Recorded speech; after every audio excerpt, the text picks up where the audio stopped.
Good afternoon, and I am joined by the Deputy Minister of Higher Education, Mr. Buti Manamela. Let me start first by apologizing that we started later than we anticipated. We wanted to start at 12 exactly, but we were experiencing some technical challenges and trying to resolve them. But finally, we are pleased we managed to put it all together and to get it going.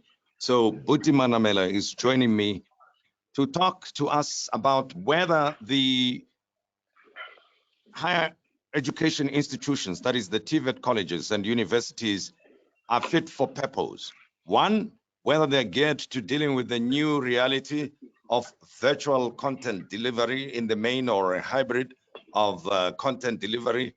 And number two, and probably more importantly, the adaptation to the changing economic environment. Are they TVET colleges, universities providing the type of content and skills and training that young people need today to find jobs or create employment for themselves? That's the key thing, because we know from these numbers that came from Stats SA, unemployment rate in South Africa extremely high, and devastatingly so for younger people. More than 60% of those below the age of 35 who are supposed to be working or receiving some training are not receiving any training, and neither are they working. What is South Africa going to do about that? That is going to be the main focus of our conversation. And remember, I will also be putting forward your own comments and questions. Please feel free to do that. Dr. Manamela, thank you very much for joining me. Thank you for having me, Tim, and also let me extend greetings to all your viewers and all listeners. Thank you very much. Let's engage. Yeah, well, let's start first with the plans, if any, or attempts at this time on the part of the TVET colleges as well as universities to take content to the students who could not attend lectures, obviously because of the restrictions around COVID-19, and a lot of academic time was lost as a result of these restrictions. I mean, more than 6 months or so. So other ways had to be found to deliver or take content to them. What has the department done or the institutions been doing to make sure that the students are kept up to date with their lectures and content? Well, firstly, what we did, Tim, was to the minister set up a COVID-19 response task team that's responsible for the post-school education and training system to look at the kind of interventions that needed to be made in our universities and in our TVET colleges and our community colleges. And the interventions varied from one institution to another, but they followed a set of guidelines which we had agreed to in the task team. Firstly, we broadly agreed that there is a need for a multimodal form of intervention that will be spearheaded at a central level from the department, and we will then support every institution in ensuring that they are able to carry out this multimodal delivery of learning and teaching. What does this mean? Firstly, universities and TVET colleges adopted e-platforms. I mean, some universities used what is called Blackboard. TVET colleges, some of them were using WhatsApp groups, were using email, were using telephones, and all of that. But what so those were that was the package in terms of e-platforms. And I know a lot of people confuse this to meaning that we are transitioning towards online learning, and there's a huge difference. So universities and TVET colleges continued with contact delivery of learning and teaching, precisely because online learning is a completely different pedagogy compared to contact learning. So that was the first form. The second one was that we supported all institutions to deliver learning materials to those students who did not have access to devices or internet access or who could not afford data. And then thirdly, we then took a decision that we're going to support students who did not have devices and data. So data was given to most students who couldn't afford by their institutions, supported at a central level by government. So those were the three major interventions which we came up with. But what we also agreed on was that although students will not be on campus, institutions must do their best to reach out to students and find out what form of support would they need for them, for us to be able to continue with learning and teaching. And most students had access to electronic devices. Some may have challenges with internet connectivity. Some may have challenges with data, and those students were given the support.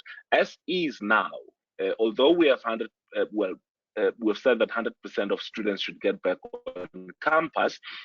We have also, or we are also working on ensuring that in the future, we do not have to go around scrambling for resources and facilities for us to be able to support, students. So, there is a team that's specifically working on ensuring that we are able to, into the future, adapt to the new normal. What was exciting, Tim, with this period was that many of the institutions, particularly universities, had already started implementing, some of the e-platforms that, we are currently using and are going to be using into the future.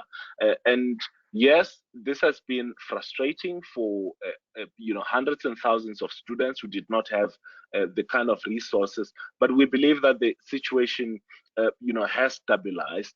The kind of reports, I have been going to these institutions, TVET colleges, universities, and community colleges, and the kind of, response that we are beginning to see from, students and lecturers has been quite positive. I mean, some universities have been reporting high attendance level during the COVID-19. We're hoping that the results will even be better, compared to previous years, given the extent of the attendance of some of the students to their lectures in this particular period. So we responded quickly, which was our approach, in saving lives, but also saving the academic year and giving students the necessary support. Secondly, we, supported institutions to stabilize. And thirdly, and I think more importantly, we are working in supporting institutions to make sure that we stabilize into the new normal. So that we don't have to run helter-skelter if we have such a crisis in the future, but also that we integrate this into our normal learning and teaching platforms. Tell me, how many students do you have in the system attending TVET colleges and universities? We've got 1.2 million students in our universities, and we have about 700,000 students head count, meaning at the end of the year. So at any given time, we have about anything between 210, 250,000 students in our TVET colleges. But throughout the year, we've got close to 1.2 million students in universities. In the system, yeah. So you could say about 1 million a year, or at any given time, rather.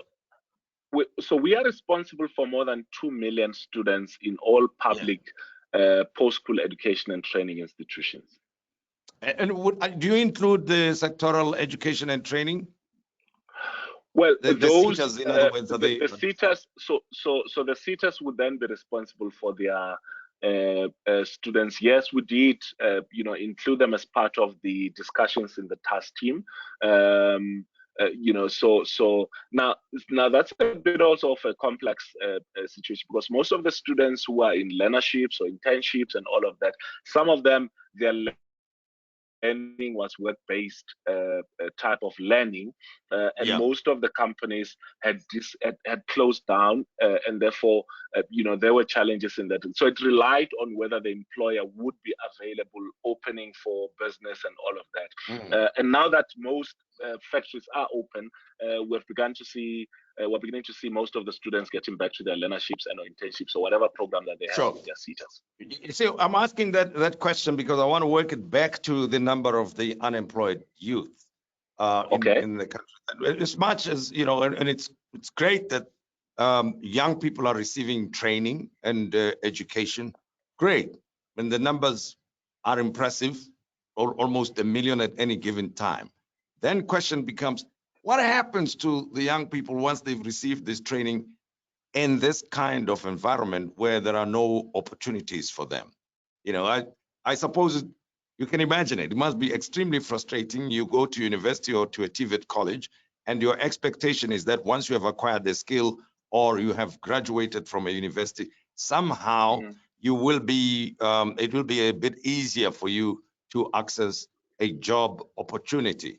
But then we know that that's not the case, and it's not going to be the case for some time. Is there anything that you as the department are doing about that? Any ideas that you have on what young people who are without jobs or even those who are receiving training at this time can do to prepare themselves for the new and changed environment? Look, firstly, Tim, the question of employment is an overall economic question for the country. And I mean, we have experienced structural unemployment for quite some time. And young people have been mostly affected in recent time by unemployment, precisely because we have a youth bulge, meaning that the majority of people in our country are young people.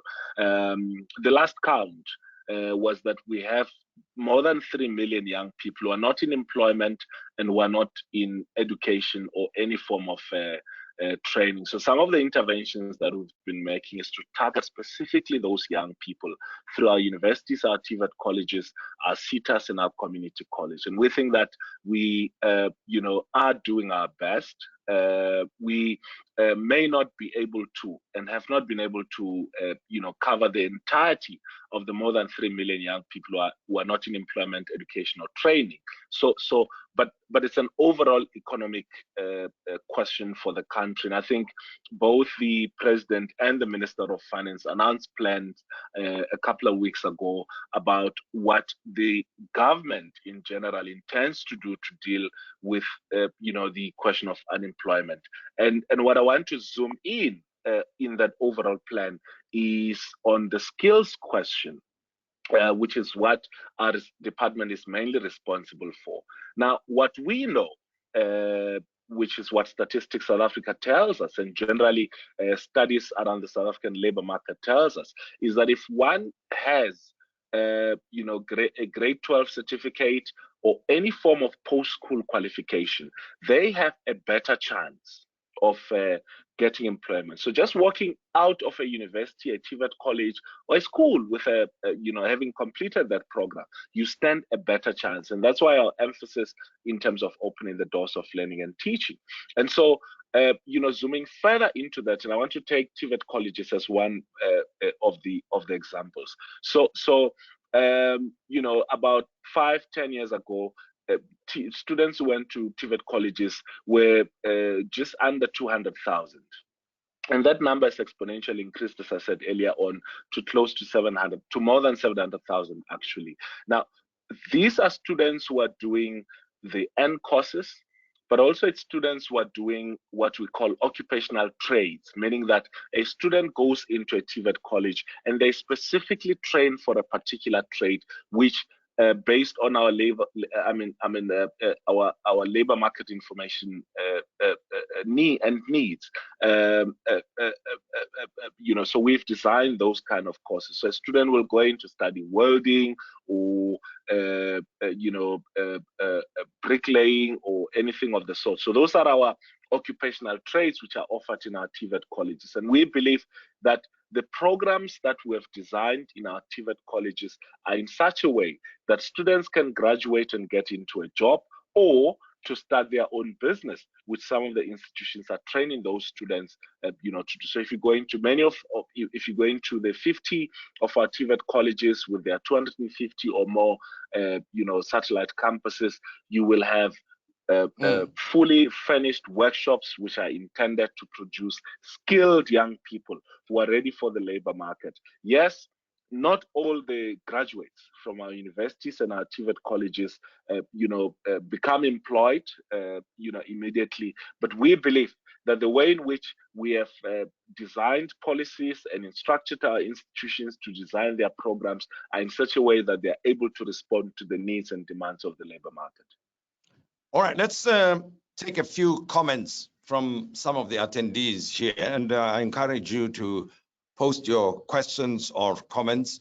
My guest is the Deputy Minister of Higher Education, Mr. Buti Manamela. We're talking about the colleges and universities, asking whether they are fit for purpose for the changing environment.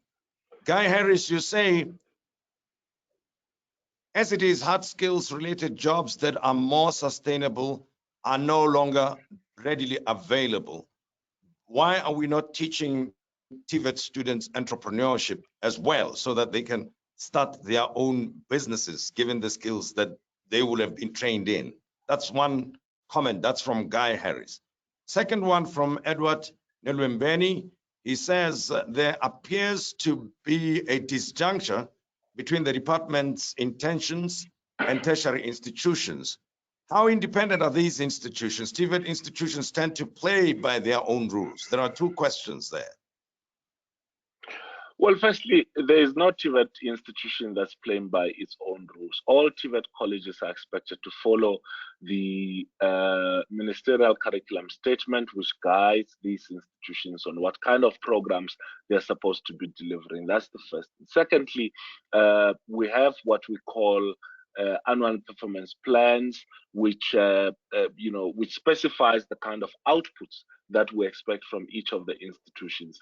And so institutions are expected to perform in that particular way. So if there's any institution out there that's supposedly a law unto itself, I think we would really want to know about that and what the issues are, so that we begin to attend to them.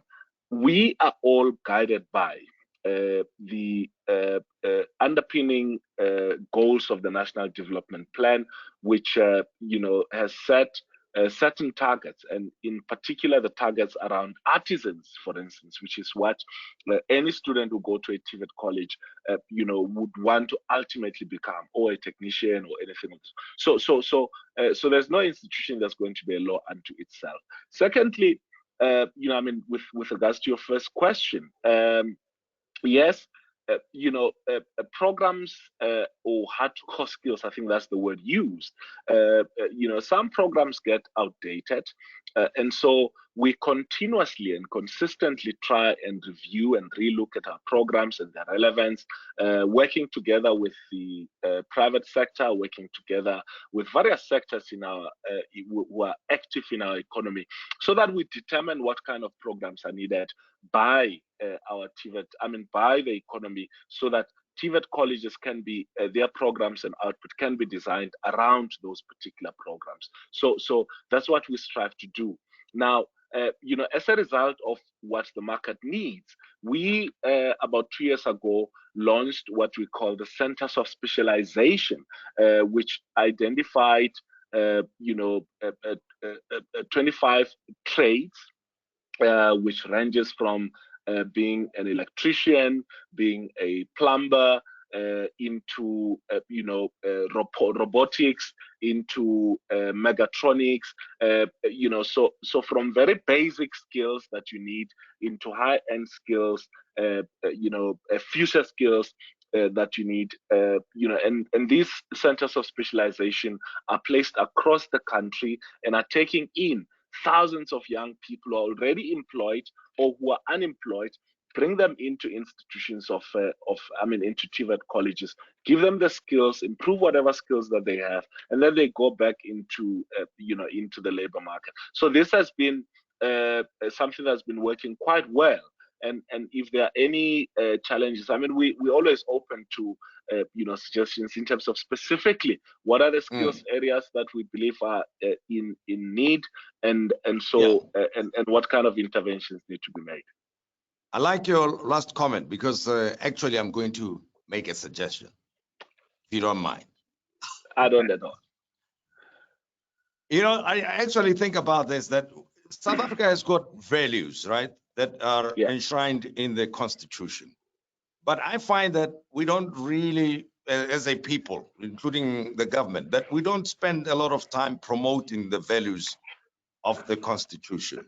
And I will even suggest that many South Africans know that we have a Constitution, but they don't know what it's all about and why we have it in the first place. And we can see how, that speaks for itself, because if we don't comply with it, mostly it's because people have got no idea why the Constitution exists and what its principles and values are all about. But a couple of things that come to mind, which I'm going to suggest to you, Deputy Minister, is in terms of values, that the culture of participating in community work, we don't see much of that happening amongst especially young people because it is not rewarded. So I would suggest that community services, training in community services would be very, very useful. So that young people do not see themselves, those who are unemployed in particular, as useless if they're not earning an income for themselves. And rather, that would instill a certain amount of discipline and pride in themselves if they knew that their services were useful to the communities that they lived in.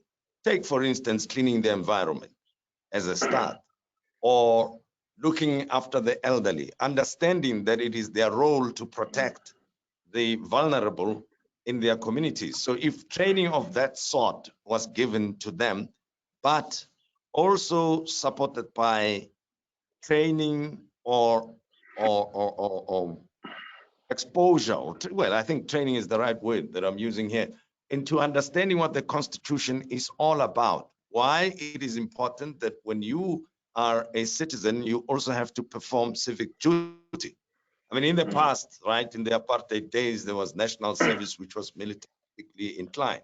I'm proposing something else, that it must be community service inclined, and it must be understood that it is in the context of the Constitution that each citizen must perform civic duty, irrespective of being employed or not, and there will be rewards for that. The 300,000 teacher assistant opportunities that the president mentioned recently, I would suggest that it would be useful to give those opportunities to people who've gone through 2 weeks, 3 weeks training of knowing what the Constitution is all about. Because, otherwise it's left to lawyers and the judges, and we can see with a whole lot of problems that it's only criminals, with due respect, or those who are caught with their hands in the cookie jar, who understand what the Constitution is all about. Ordinary folk, I'm suggesting to you, Deputy Minister, should also appreciate the principles and ideals and values of the Constitution. And of course, with the attendant training and rewards that go with it. What do you think? Look, I fully agree with you. In fact, our department, let me start there. Our department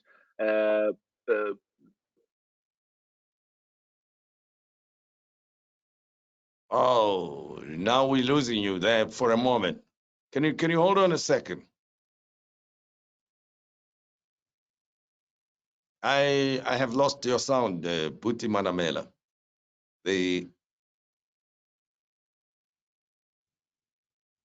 I'm not sure what happened there, but we'll try and fix the problem as quickly as we can. I lost your sound. I can see you. Now you're back. Go ahead. Can you repeat what you're saying? Can you hear me now? Oh, yes. Yes. Okay. Just repeat what you're saying. Yeah. Yes. Firstly, as I was saying, the Department of Land and Rural Development have got the NARISEC program, which is a youth program that's targeting young people from rural areas. And well, rural include peri-urban areas, and it's been running for years now. And the intention of that program is to get young people to do community service, be involved in community work, and also be inculcated in them the values of our constitution, and also the basics of the foundation of our country, whilst giving them specific skills which they will use after that NARISAC youth program. And thousands of young people have gone through that particular program, and many of them have applauded the program as being a success. The Department of Social Development also have a similar program. The National Youth Development Agency has been championing the National Youth Service Program, which speaks essentially to the points that you are raising. What I want to agree with you on is that we need this on a much more massive scale, compared to how it's been happening in the recent past. There has been talks about having more than 1 million young people being involved in National Youth Service programs across the board. And I know that the presidency and the minister and or deputy ministers in the presidency have been, championing this work, because it's one of the things, Tim, which will not only imbue in young people the spirit and letter of the Constitution and of generally where our country needs to be going, but what it will also do with them is instill a sense of community service. So and this is my final point, on this one, that since we introduced fee-free higher education, that those young people who go to university and whose tuition is paid for by the people's money need to, upon completion of their qualification, do some form of community service work linked to the qualification that they've been doing, in the institutions that they studied in. So that's one of the things that I know that it's being looked at by the National Youth Development Agency and the ministry in the presidency in ensuring that we get young people mobilized into community service, more young people mobilized into community service. Sure. I think, it's something that must be looked at urgently. My own observations are that I find a lot of young people think that it is more useful to be loyal to personalities, individuals, rather than to the country and the Constitution, for instance, and the very Constitution and system that would fund parts of their lives, including provide the institutions that provide healthcare, and so it goes. And some of us may have a better appreciation because we saw how this was brought about, you see, and therefore feel a stronger affinity to the institutions that we have in place and the ideals and intentions of the Constitution. And we know that individuals come and go, so we respect them when they are there, but we know that respect the Constitution more than the individual. Now, Mafino Pora says, why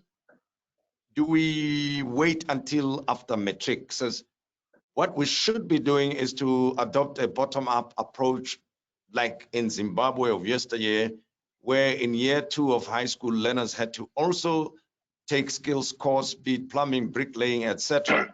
And that is why Zimbabweans can survive anywhere in the world, and even here in South Africa, they are mechanics, builders, etc., because they have those skills.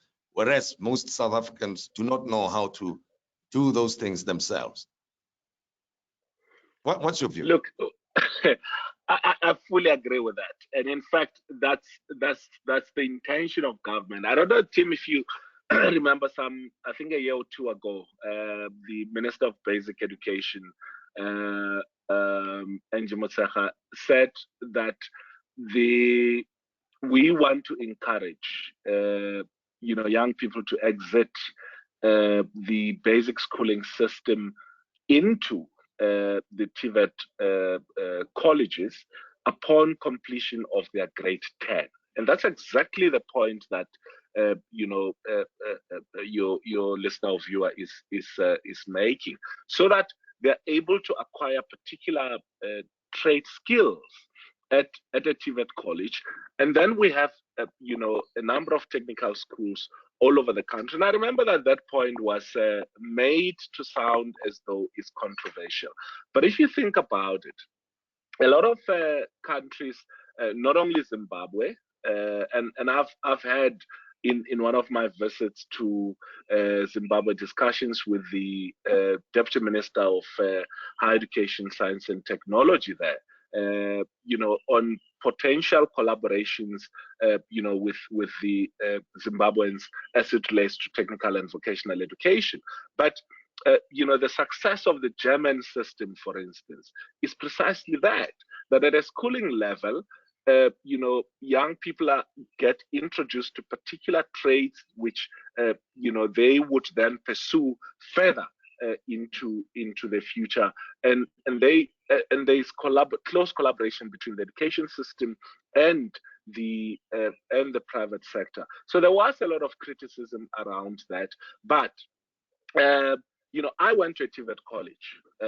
I went to study electronics engineering in a TVET college, but I waited until I could complete my standard 10 before I could go to a TVET college. And then when I went to a TVET college, I had to repeat an equivalent of grade 10, 11, and 12 at a TVET college, which was essentially a waste of my time, as opposed to if I had gone from grade 10 or grade 9 into a TVET college, into a particular trade, we would obviously be telling a completely different story about the skills of the country. Yes, we have to deal with parents' fears about the attitude that has been built around technical and vocational education.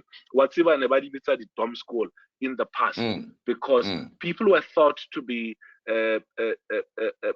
cognitively not gifted, so you're taken to, but no, this one academically won't perform well, so we must take them to a technical school or a TVET college. Now that shouldn't be the case, because even at a TVET college you still need to use your brain. We are precisely here where we are, where if you need a plumber, if you need a welder, if you need any of those kind of services, you've got to call someone who's come from Malawi, from Mozambique, from Zimbabwe to come and fix those things in your house, precisely because we are only building that base that skills base now. So I get excited when I go and visit a TVET college and you find a let me just come in there, because already there.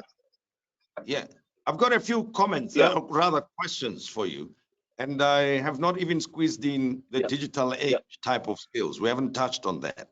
I'd like to hear what your thoughts are regarding that, because we talk about the fourth IR, and for that matter, the spectrum is going to be auctioned next year. We'll be moving into the 5G space. I can imagine the number of opportunities that are going to be opened up. I mean, we know what 4IR does, not only here in South Africa, but if you are connected, you are really part of the globe. You are no longer only operating in South Africa. There's stuff like the gig economy.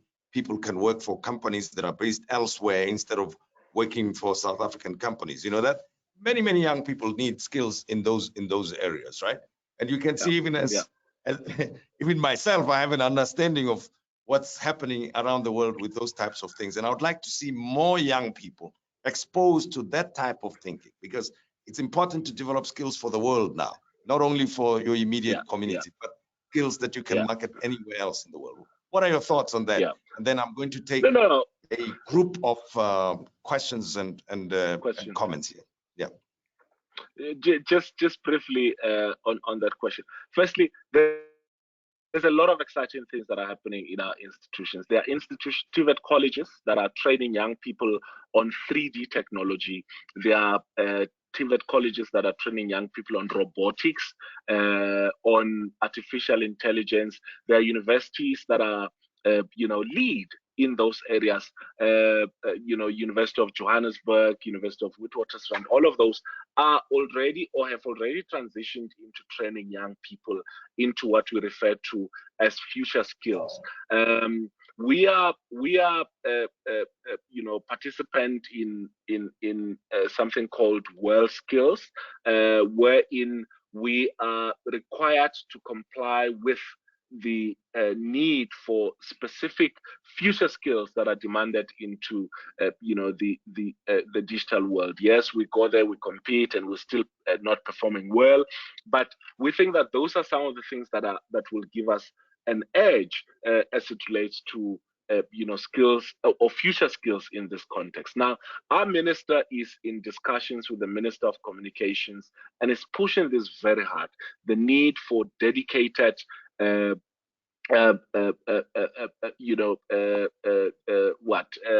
connectivity specifically for education. If you look at all over the world, most economies are dedicating some percentage of the spectrum towards education-related subject, which means that if one wants to do research, wants to do knowledge production, wants to be trained into future skills, which I've mentioned earlier on, that all of that will be easily accessible if we dedicate a percentage of the spectrum towards education. So I fully agree with you. We're going into that. We're actually in that direction. Thousands of young people are being trained as data analysts. I mean, I can mention a whole range of skills which we've identified, which are going to be very crucial going into the future for our economy.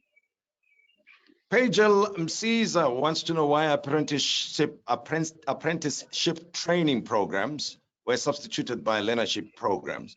That's one question. You dispute that? No. That's not the case? They've not been. The centers of specialization that I spoke about is a continuation of apprenticeship, where we take young people from employment into an institution of learning and give them both theory and practical knowledge, and then they go back to their factories as apprentices or as apprentices. All right, that now, hasn't been discontinued. The other one is Palesa Kelelo, who says, the truth is that almost all our institutions still offer programs not fit to help the students post-matric to face the real economic world and stand up on their own 2 feet, taking into account that employment is almost dead or dying. And secondly, very few courses are offered online now as we are speaking, and the boarding fees, student rental charges, and so on are out of reach for most parents. So South Africa must move speedily to operate in the new era, post-classroom era. Yeah, look, and I'm going to try to be very brief.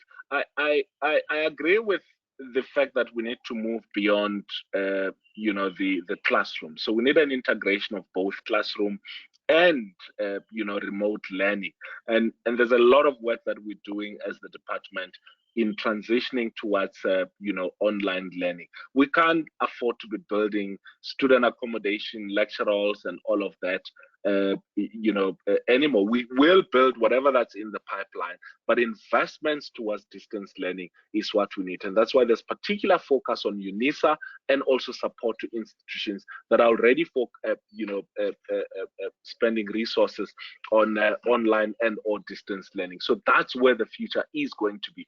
People have to learn in different spaces as opposed to only learning in a classroom. So I fully agree with that comment. Yeah, let me ask you another question. Given the number of fraudulent qualifications out there in fly-by-night institutions, I read recently that the South African Qualifications Authority is going to lay off about 40% of its staff because of funding.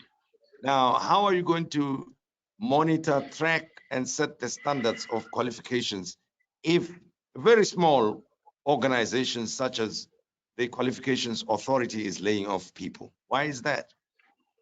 Well, I suppose they are making whatever considerations that they are making as an agency of the department. Both the department and the minister are looking closely into the situation. This is still a matter between Labour and the South African Qualifications Authority.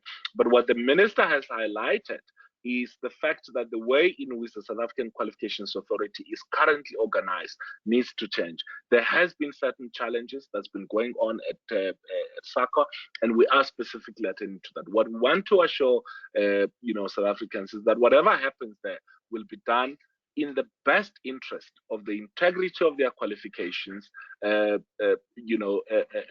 all of that. We're dealing with the fly-by-night almost on a daily basis, and I really want to implore that everyone will leave you with some of the contact details, so that if you know of any fly-by-night, or if you think you've been given fake education somewhere, in some institution, check our website or alert us, and then we will be able to attend to that.